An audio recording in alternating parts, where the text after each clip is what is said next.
Cult. Good dusk, folks, and welcome to the 9th in our series of informative and erotic podcasts. My name's James Trick. And I'm Dr. Gogol.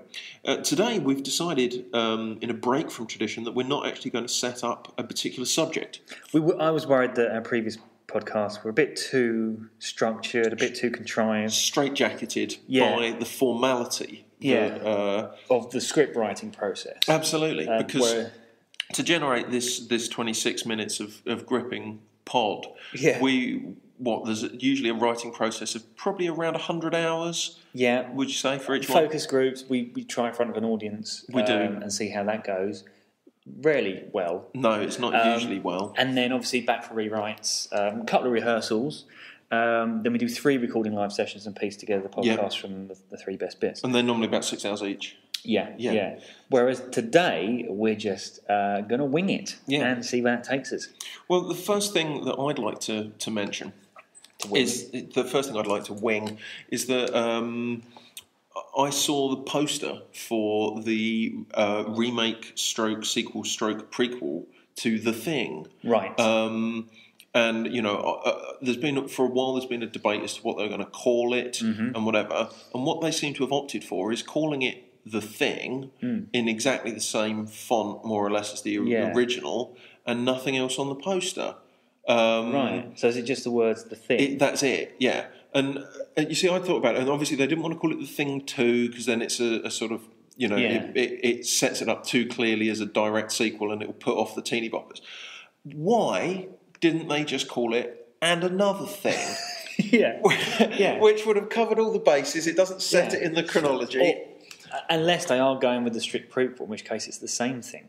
Oh, yeah, I like that. That would be, so they could call it The Same Thing. Yeah. Or And Another Thing. Could be the third in the series, And Another Thing. What's it? The thingy-majig.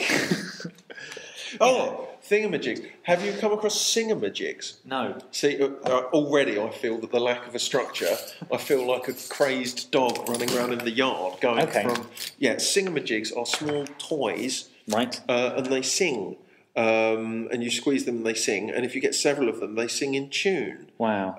What a world we live in. They're really great. It is the future. It is. Google or look it up on YouTube, singamajigs. Yeah. They're great. They're not connected to cult TV. You see, I've completely gone off topic now, haven't I? Not just off topic in the normal way I go off topic. And with 2 minutes 56. 2 minutes 56. I've completely left the realm of TV and film. And I've plunged into children's toys. Yeah. Well, actually, that's something I was going to talk about a bit later because I didn't feel that in last week's we covered the Master of the Universe feature film. We didn't really in any great detail. No. You've got stuff that you want to share. And I said that going back. We talked about Langella a little bit, didn't we? Is it Langella or Langella? I'd hate to meet him and get it wrong, although.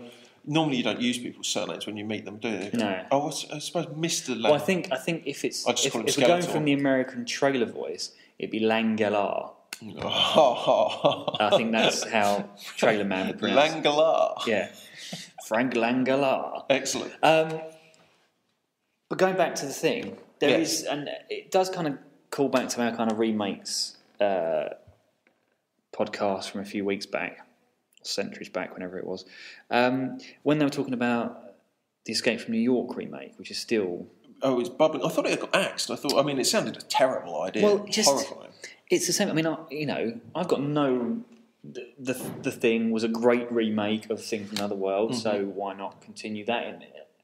But who is it for?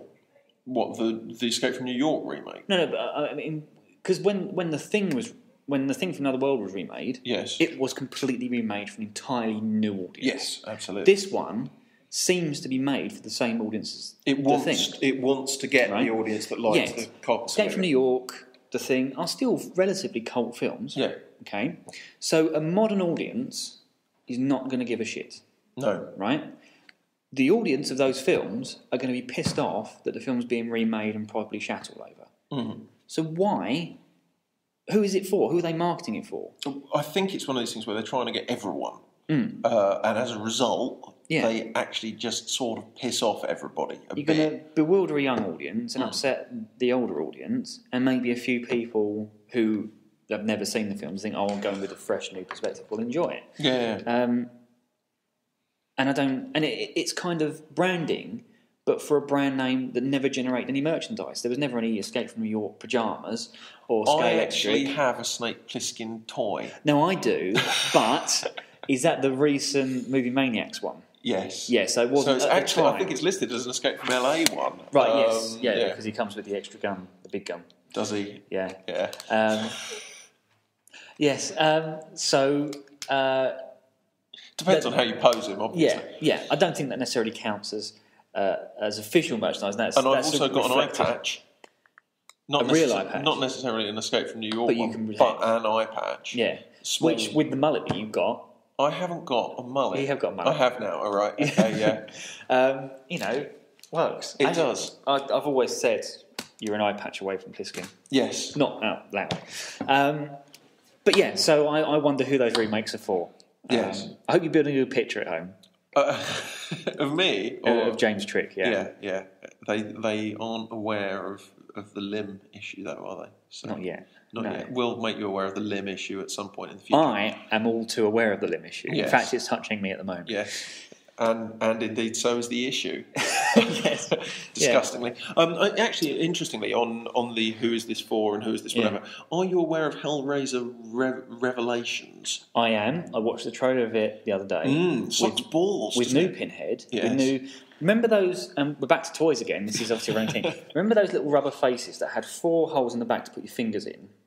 And you would manipulate the face? Yes, I do. Right? I actually had one of either Waldorf or Statler from the Muppet Show, I believe. Pinhead looks like one of those. New Pinhead looks like there's someone with their fingers in the back of his head. His jaw is just all squashed and floppy. His voice is just not... Hello. I'm Pinhead. It's not Doug Bradley. It's No. And Clive Barker has already released a statement saying it's nothing to do with him and he hates it. I believe his statement says something along the lines of, it's not from my mind, it's not even from my butthole, which I thought was lovely. It's a quote for the poster. Yes, indeed. But you're aware of why it's been made? On the budget that it's been made for. It was, I hope this is legally sound. The information that I have received is that it was made for rather a lot under $1 million. In fact, the rumour I'd heard was 300,000. Simply as what they used to call in the comic book trade an ashcan copy, as in a film that's been made for legal reasons rather than to be commercially released necessarily. To keep hold of the rights. To keep hold of the rights. So this planned remake with Corman's Fantastic Four film. Absolutely, Corman's Fantastic Four. Have you seen that? I've only seen clips. Oh, it's magnificent. Yeah. The Mr. Fantastic has a stretchy arm that's like a broom handle with a glove on the end of it. Although, it's wonderful. I think the thing isn't completely awful. Right. It's quite... I mean, from an objective point of view... the Hellraiser sequel? No, the thing from the Fantastic Four, Corman from Fantastic Four. Oh, I see. Yeah, it's an animatronic... I thought the thing looked And Dr. Doom... Now, you see, if we'd have planned this, we wouldn't have discussed The Thing, the John Carpenter movie, and The Thing, the Fantastic Four character, within 3 minutes of each other. Maybe that's the thing that's in the new thing. It's just The Thing. The Thing. Well, it's clobbering time. Maybe that's why they've chosen such a vague poster. Yeah. Because they're thinking loads of comic book movies coming out. The kids will go and see it, thinking it's The Thing, much as they span off Wolverine or whatever. Yeah. Maybe they're planning their own kind of Avengers style thing, where the Thing and the Thing it up. It will be Thing Fest. Yeah. A couple of things. A couple of things. That's a fantastic title. And I believe there's Charlie's Angels. What there was? Prior to... really? There was an ashcan copy? Yeah, Charlie's there was Angels? a straight-to-TV with 3 completely unknown people made that I don't believe has ever seen the light of day. Not even leaked? No, I don't think anyone bothered because, generally speaking, no one is that interested in Charlie's Angels anyway, as far as I can tell. So, it just kind of came and went. But I do believe, and then between, obviously, the 70s series and the Drew Barrymore, Cameron Diaz, and the other one, Lucy Liu, films. Sequology, as the box set will no doubt have on it. Yeah, but I didn't know that existed. I believe so. If anybody, I don't think we've properly explained this. We sort of mentioned Ashcan copies, and then you knew what I was talking about, and then, but it's possible that people listening to this won't be as well Did I just talk informed. over your explanation? No, not really. It only occurred to me later that I probably should explain what I'm talking about.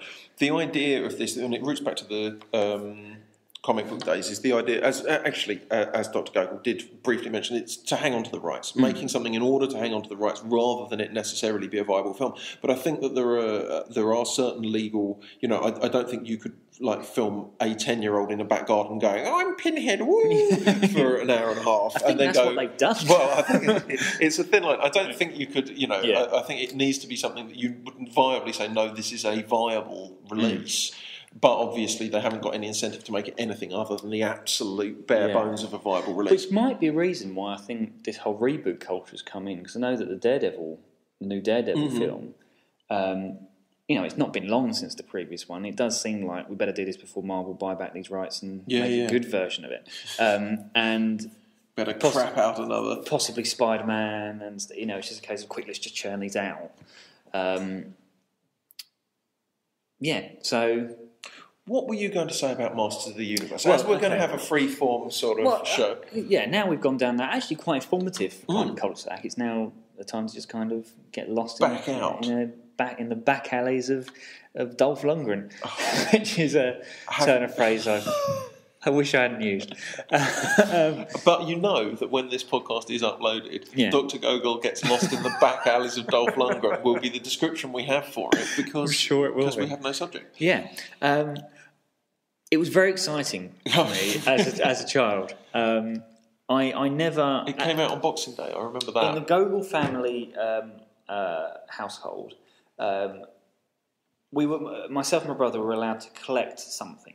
So my brother collected Action Force, which is the real name for G.I. Joe, and I collected Star Wars. And then, we had other bits and pieces, but that was generally it. But that's nice. Did you cooperate deliberately? Because Action Force were about the same size as Star Wars, so you could have wars without it looking like one. And of course, as my brother got older and he got less interested, they would then fall down to me, and I'd have, I'd take over the front room with massive. And I never used to play Star Wars. They would always be my own characters and stuff like that. So the integration of Action Force in there. Hang on, you put your own characters onto the Star Wars figures. So like Darth Vader in his cape would be like a Batman character, and he'd be the hero, and the other people... Sir, that is weird. Yeah. That's really odd. What was your name for Darth Vader? Well, it depended. It would change each time. No, give me an example. I want to pinpoint where your mind... You know. No, I don't. Well, no, I can talk more about the Action Force, because there was a character... But I'm more interested in the Star Wars. There was a... I can't believe, surely, for your child's formative imagination, that you would sit in a darkened room and watch Star Wars, and it's going, this is Darth Vader, this is Darth Vader, this is... I can't believe that you'd walk out of there, pick up a Darth Vader action figure and go, I'm going to make this a sort of Batman character. Yeah. No. That just shows that's a subversive side. My God. The only one I can really, because it was just for the purpose, but the only one I can distinctly remember, because it's a character that I still occasionally use. There was a character from Action Force. The original Action Force, for those who don't know, were kind of quite stiff, very much like Star Wars, no joints in, and yet you'd buy, with each range there'd be a vehicle, and the vehicle would come with a kind of more flexible, jointed character. Oh, I didn't know this. And from the SAS division of Action Force, there was a small gyrocopter with a character called Blades, who I believe was a repaint from the American Minesweeper, or whatever it is. And he had blue kind of goggles. I like the way you just threw that in, like that was, I believe it was a repaint from the American Minesweeper, or whatever, some such nonsense. And so with him, he had a little SAS symbol on his chest, and that got rubbed off quite quickly. And so there was nothing discerning him, stop it, as... it was a blank slate. So he became Electro Man, who was an electrical-powered superhero and was one of the prime characters, and everyone else was villains around him.